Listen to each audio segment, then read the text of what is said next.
बहुत सारे लोगों की तरफ से व्हाट्सएप पे, टेलीफोन पे, मुख्तलिफ जरियों से मुझ तक ये मैसेज पहुंच रहे हैं कि अल्लाह का वास्ता लोग ड्रामों में बे इंतहा दिलचस्पी ले रहे हैं, रो रहे हैं ड्रामे देख देख के। ड्रामे सिनेमा घरों में चल रहे हैं, अपनी पूरी पूरी फैमिली, कई कई किस्तें ड्रामों की, ऐसे जज्बाती हो रहे हैं, ऐसे देख रहे हैं कि जैसे इसके बाद कभी देखना नसीब नहीं होगा। और बड़ी तारीफें, ऐसा ड्रामा, ऐसा ड्रामा, ऐसी फिल्म। तो मेरे भाई ये लग़वियात हैं, ये वो चीजें हैं जिनमें टाइम वेस्टिंग के अलावा कुछ भी हासिल नहीं होता। तो जो लोग इन चीजों में दिलचस्पी ले रहे हैं, अल्लाह के कुरान के मुताबिक उनमें जन्नत की अलामत नहीं पाई जाती। आप ड्रामे देखते देखते कब्र में चले जाना, ये ड्रामे आपको अल्लाह की जन्नत से हमेशा के लिए महरूम कर सकते हैं। आप कह सकते हैं इंटरटेनमेंट है ना, तो याद रखो एक इंटरटेनमेंट जायज होती है जो आपकी सेहत के लिए अच्छा जरिया बनती है, आपके दिमाग को फ्रेश करती है। एक इंटरटेनमेंट वो होती है जो आपके जज्बात से खेला जा रहा हो और आपको गलत मैसेज दिए जा रहे हो।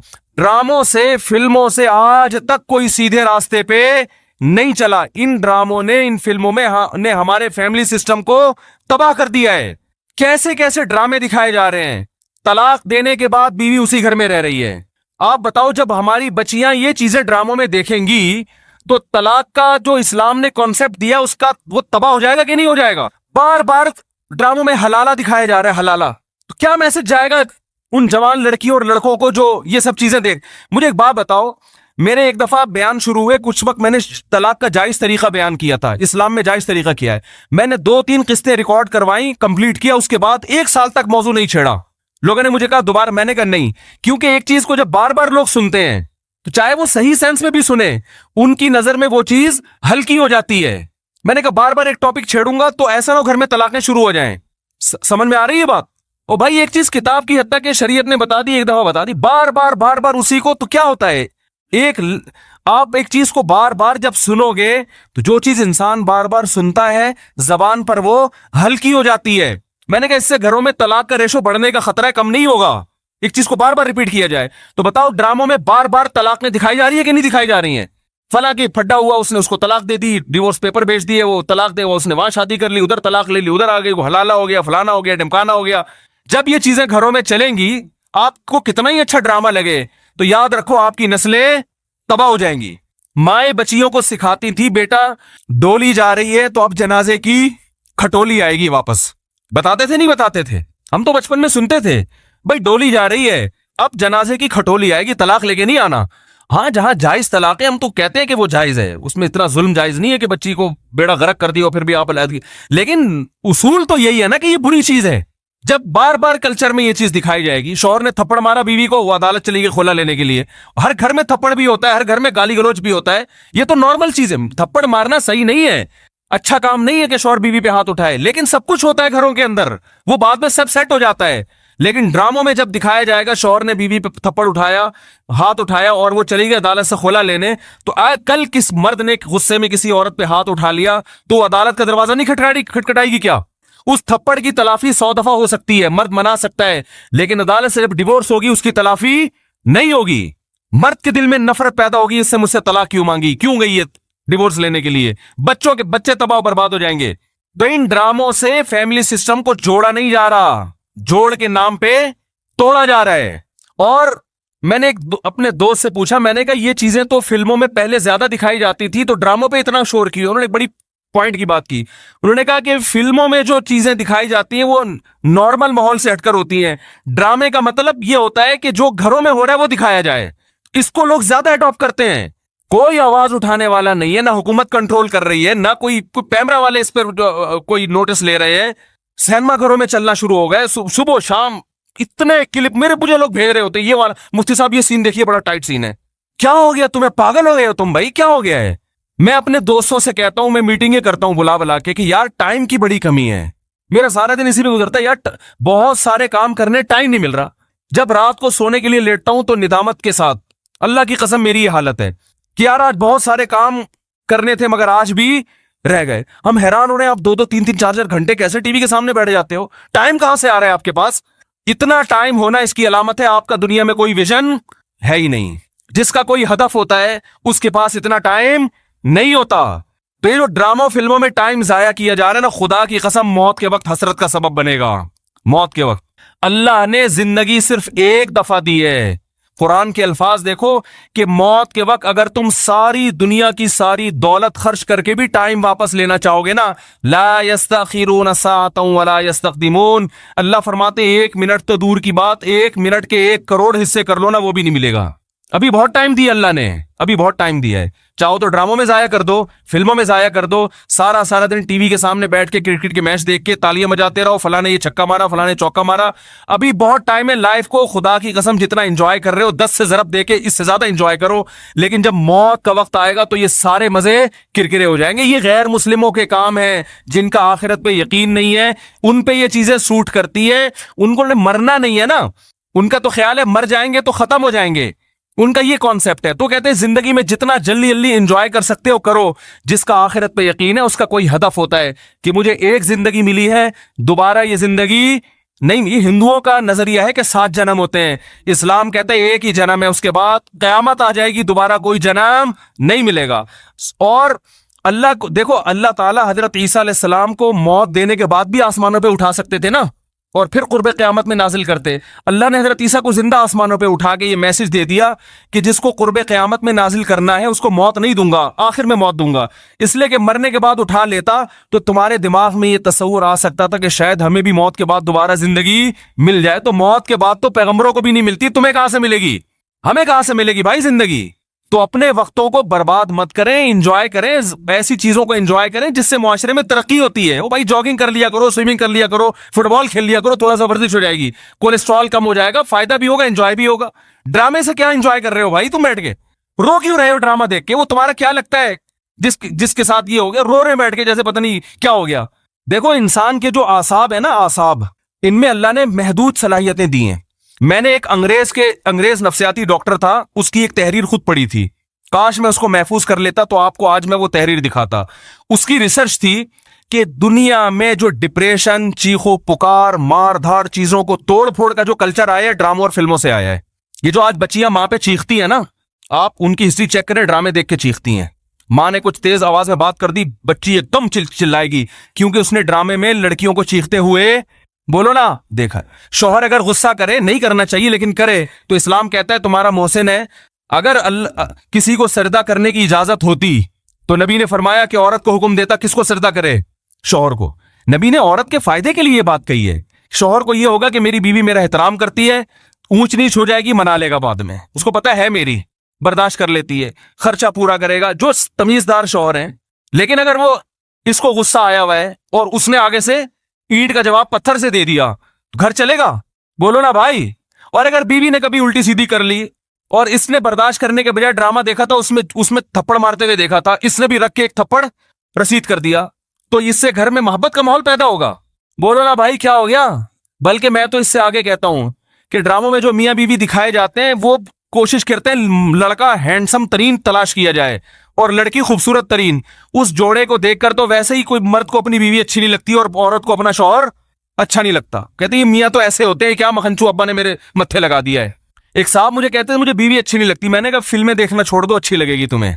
हाँ, जिस गरीब के सामने सुबह शाम कोरमे कबाब घूम रहे हो उसे घर की दाल अच्छी लगेगी?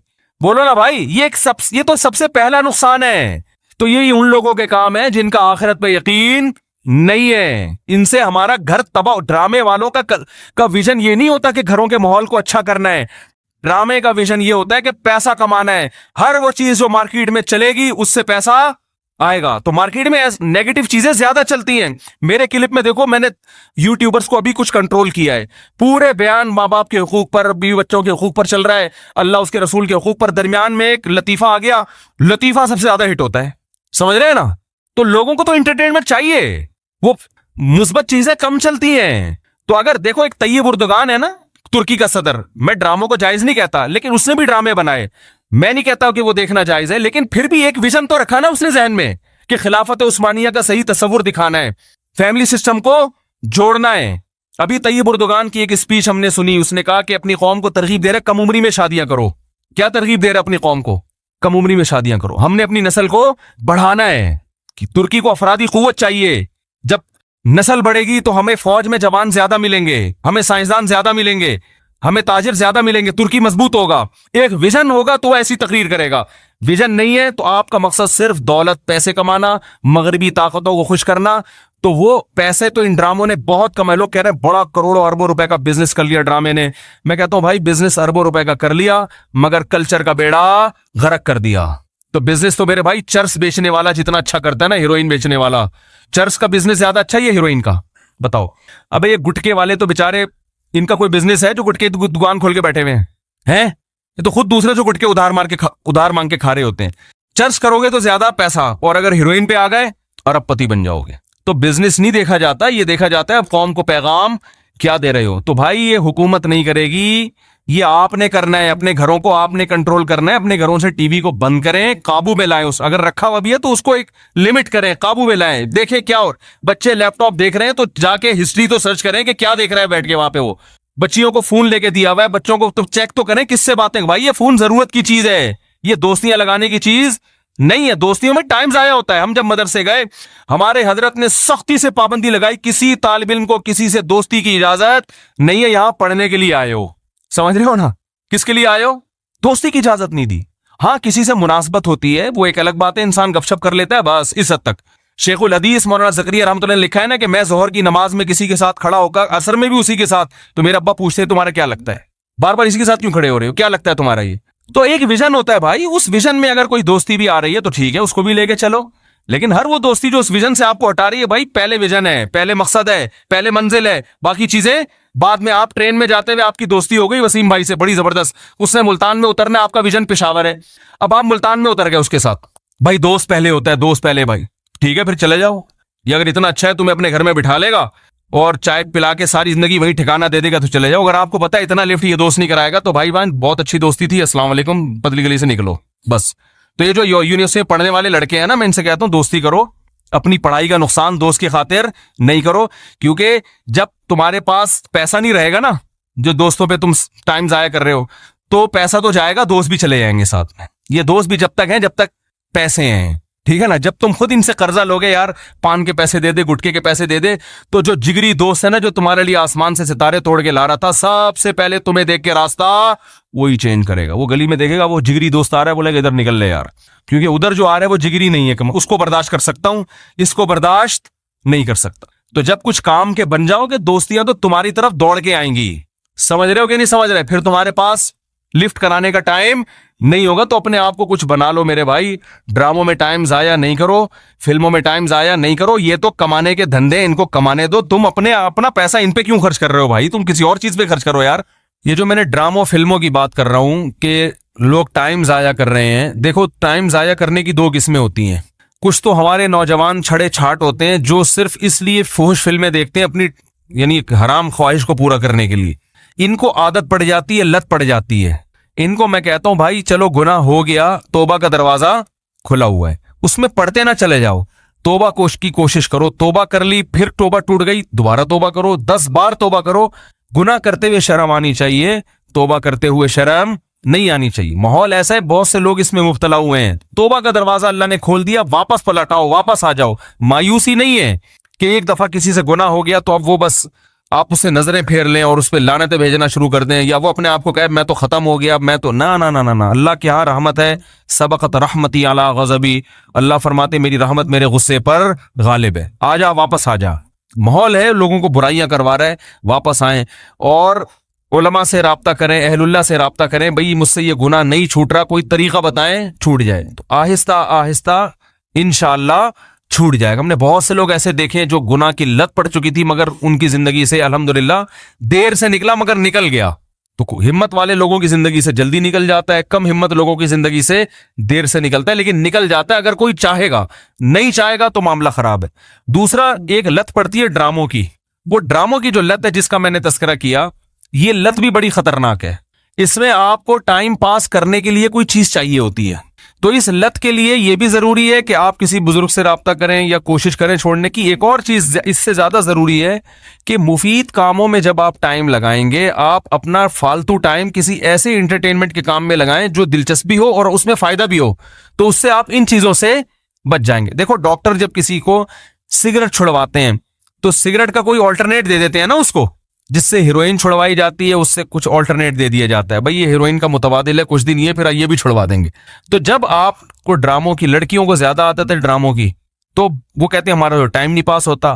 तो टाइम तो देखो पास होता है तभी तो कब्रिस्तान आबाद हुए हैं ना। ये जिनका टाइम पास हुआ था तो पास करके कब्र तक पहुंचे हैं ना भाई। अरे जो कब्रिस्तान भर रहे हैं तो टाइम पास जिन लोगों का हुआ था जो पास करके वहां चले गए। पास होता तो उधर पहुंच जाता है आदमी। तो ये कब्रिस्तान भरते इसलिए कि लोगों का टाइम पास हो जाता है। तो टाइम तो पास हो रहा है, तारीखें चेंज हो रही हैं, मिनट तब्दील हो रहे हैं, घंटे चेंज हो रहे हैं, तो ये तो टाइम पास तो होगा। आप ये कह सकते हैं बुरे कामों में करो या अच्छे कामों में, तो बुरे कामों में भी पास होगा और अच्छे कामों में भी। तो जब बुरे से अच्छे काम करने के लिए रखोगे तो बुराई से बचोगे ना। हमारे नौजवानों का मसला ये है कि बोर बैठे हुए होते हैं फालतू, कह रहे हैं यार मैं बोर हो रहा हूं, अब क्या करूं, ड्रामा ही देख लूं, क्योंकि बोरियत भी तो एक टेंशन है ना। क्या हो गया यार, मुझे समझ में क्यों नहीं आ रहा, क्या आप लोग को क्या हो गया? एक टेंशन है ना, बोरियत करने का कुछ काम नहीं है। खवातीन घर में बहुत सी जो मेरा बयान नहीं सुन रही, बिल्कुल फारिग हैं। वैसे खवातीन से बात करो, कह नहीं एक्चुअली काम इतने हैं भाई, ये घर क्यों गंदा पड़ा हुआ है, क्या करें, टाइम ही नहीं मिलता भाई को। बच्चों को आपने कितना कुछ पढ़ा दिया कि ट्यूशन क्यों जा रहे हैं बच्चे, आप घर में पढ़ा लो भाई, टाइम कहाँ है? एक तरफ ये कि टाइम बिल्कुल भी नहीं है, दूसरी तरफ ये कि क्या करें, अब टाइम कैसे पास करें। जब ड्रामे की बात आए ना भाई, टाइम कैसे पास करें? अबे एक तरफ टाइम नहीं है, दूसरी तरफ टाइम पास करने के लिए जगह नहीं मिल रही तुम्हें, कहां टाइम पास करें। तो ये मुतजाद चीजें जो समझ में नहीं आ रही, असल में आर सबकी रही है घुन्ने बने हुए समझ में नहीं आ रही। तो बात यह है कि जब आप बोर हो गए ना, फालतू बैठे हुए, कोई करने धरने का काम नहीं है, तो यहां शैतान फिर अपना ठिकाना बनाता है। शैतान कहते हैं बंदा बिल्कुल फारिग बैठा हुआ है, बोर भी हो रहा है, इसको इंटरनेट पे ले जाके बिठा दो, ये देख ले तू, अपनी हराम ख्वाहिश पूरी कर ले, या ये ड्रामा देख ले, बड़ा ड्रामा चल रहा है, सारी दुनिया से तारीफें सुनी हुई हैं, तो फिर वो जज्बाती होगा, रोएगा धोएगा या हंसेगा, जो भी होगा, तो बड़ा अच्छा टाइम क्या हो गया, पास हो गया। तो पहले तो दिमाग में ये बिठा लो कि ये बुराई है, इसका कोई फायदा नहीं है, इससे कल्चर तबाह हो रहा है, जैसे मैंने बताया अभी। दूसरा, अब इसको छोड़ना कैसा ही अगला मरहला है। तो छोड़ने का पहला स्टेप ये है कि भाई कोई मुफीद काम तलाश कर लो। जब कोई हदफ बनाते हो मैंने ये करना है, तो फिर हर वो चीज जो उस हदफ में रुकावट बनती है, उस इंसान उसको साइड पे लगा देता है। तो वो हदफ कैसे बनाया जाता है? पहली बात तो ये तो हर मुसलमान का एक हदफ तो बना हुआ है, आखिरत की तैयारी, ये तो हर एक का है।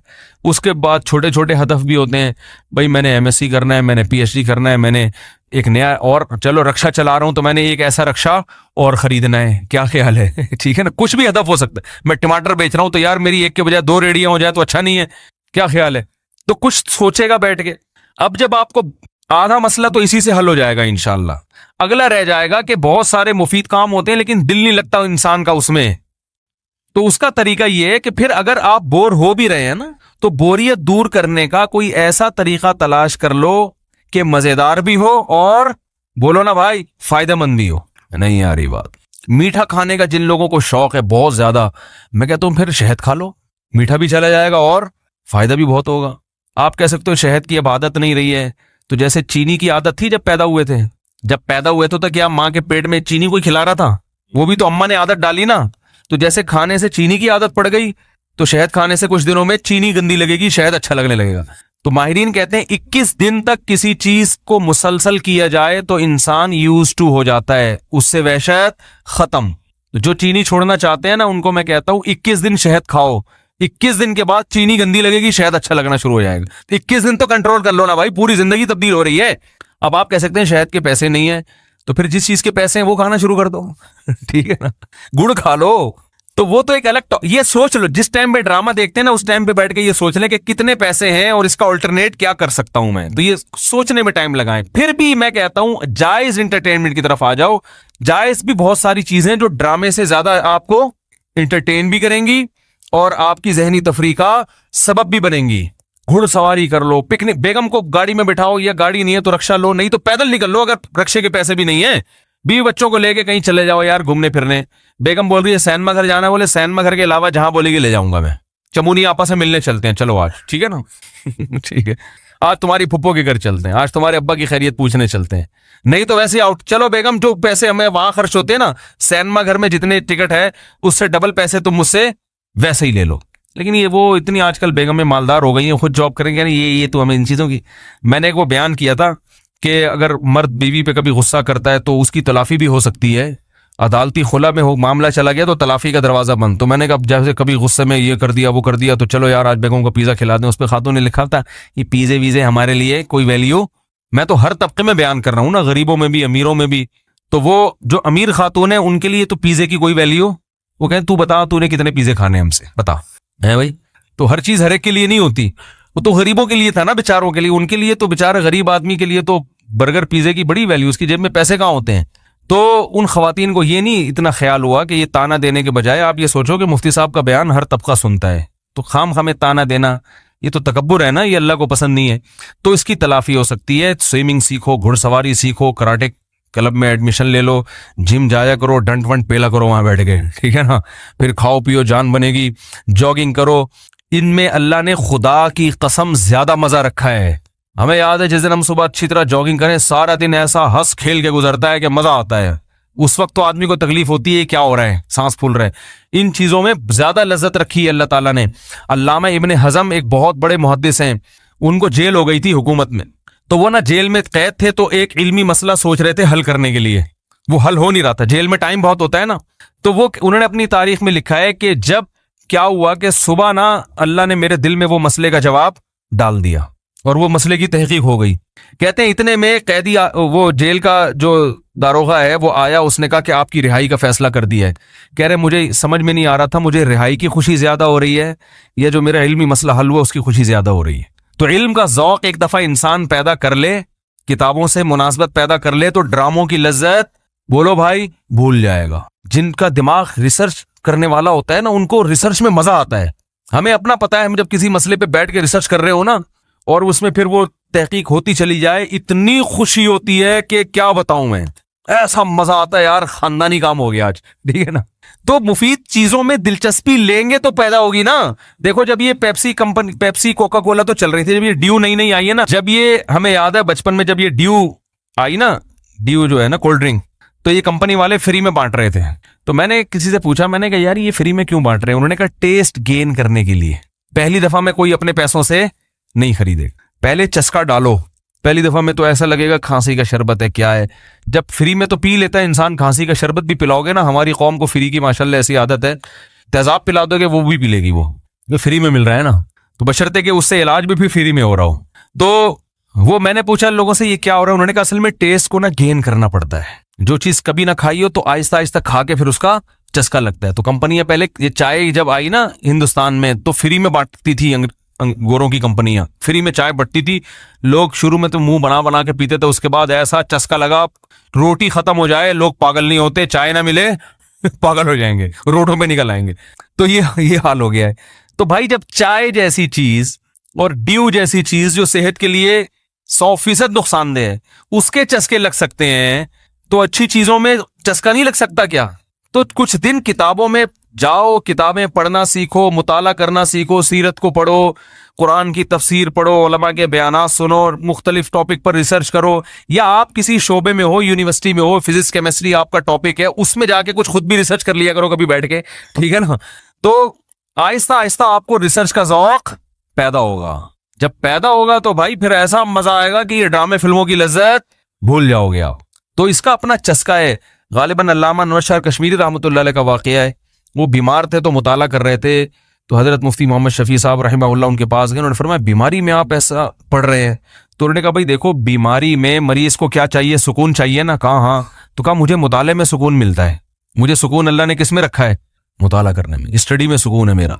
तो जब किसी चीज की आदत डालोगे ना तो इंशाअल्लाह आदत बढ़े। आप कह सकते हो कि स्टडी करना आती नहीं है हमें, बाज लोग ऐसे जिनकी इंग्लिश या उर्दू अच्छी नहीं है, तो इंग्लिश या उर्दू अच्छी कर लो, कोई टीचर आए कर लो, किसी इंस्टीट्यूट में एडमिशन ले लो। यार मुझे उर्दू किताबें नहीं समझ में आ रही है, मुझे इंग्लिश नहीं समझ में आ रही, तो मैं पढ़ लूँ। तो जब सीख जाओगे, तो ऐसे ऐसे लोगों को हम जानते हैं, रक्षा चलाते थे, एक लफ्ज नहीं आता था, तो उनको किसी ने गाइड किया कि यार ये सीख लो, ऐसी इंग्लिश फटफट बोल रहे हैं, आदमी हैरान हो जाए, ये रक्षा चलाता था इंग्लिश देखो माशाल्लाह। फिर उर्दू ऐसी खानदानी के मिर्जा गालिब भी आए तो हैरान हो जाए, यार ये क्या हो गया। तो हर चीज सीखने से भाई, जब रक्षा चलाना भी तो सीखा है ना, इसका मतलब सीखने के मैनर्स आपने मौजूद हैं, तो कहीं भी कुछ भी सीखोगे। इंसान में बड़ी फ्लेक्सिबिलिटी है। देखो यूट्यूब पे मैं कभी कभी जापानियों की कलाबाजियां देखता हूँ, चाइना और जापानी ना, ये कलाबाज, ये उधर से आ रहा है, उधर से ये घुमा गया, आदमी हैरान होता है ये इंसान है, बंदर है, क्या है, ये लंगूर है, क्या है। तो क्या उसने सीखा ना, तो सीख के आदमी पता नहीं क्या क्या बन जाता है भाई। सही है ना। तो हम तो ये लंगूर की तरह उछलने कूदने को अच्छा नहीं समझते, कि सीखना था तो कोई और कुछ सीख लेता।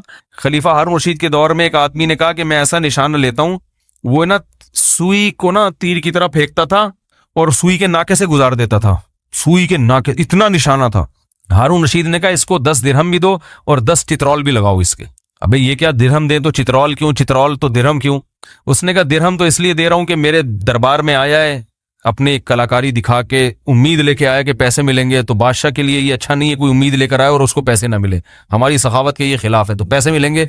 चित्रौल इसलिए कि तू कमबख्त इतनी तूने मेहनत की होगी इसमें, तो इतना निशाना ठीक करने की तुझे जरूरत क्या थी? जंग में इतने निशाने की, इतना होता है ना खोपड़ी में जाके लग जाए, बस इतना काफी होता है। इतने एक्यूरेसी के लिए कि सुई के नाके से तू सुई गुजार रहा है, इसके लिए तो 15-20 साल कम से कम तूने सारा दिन सुबह शाम यही काम किया होगा, इसलिए उसने चित्रौल लगाए। तो वो उस जमाने में हुक्मरान में कुछ समझदारी थी कि कौम गलत ना जा रही हो। हालांकि इस निशाने का फिर भी कुछ ना कुछ फायदा है, फिर भी फायदा है। जंग में बाज दफा एक्यूरेसी की जरूरत होती है। आज जो चीजें सीखी जा रही हैं, उधर से वो पता नहीं क्या क्या कर रहे हैं, रस्सी टाप रहा है वो ना, रस्सी टाप टाप के 1 सेकंड में इतनी दफा टाप लेता है, तो क्या इससे कौम को क्या फायदा होगा? ब्लेड खा लेता है, यूट्यूब पे एक देगा ब्लेड खा के निकल लेगा, लोग तालियां, माशाल्लाह ब्लेड खा रहा है भाई। तो हमारी हुकूमत आई तो भाई हम तो सबसे पहले चित्रौल लगाएंगे कि यार तू ब्लेड खा के तू कुछ और काम कर ले। तो देखो, अंग्रेज को फॉलो मत करो, वो बड़े कलाबाजियां कर रहे हैं, ये कर रहे हैं, ये कर रहे हैं, उनका तो दुनिया का कोई मकसद ही नहीं है ना, वो यूं उछल रहे हैं, यूं कूद रहे हैं, उनके जो करने के काम है वो तो फॉलो कर नहीं रहे, जो उन्होंने अच्छे काम किए हैं।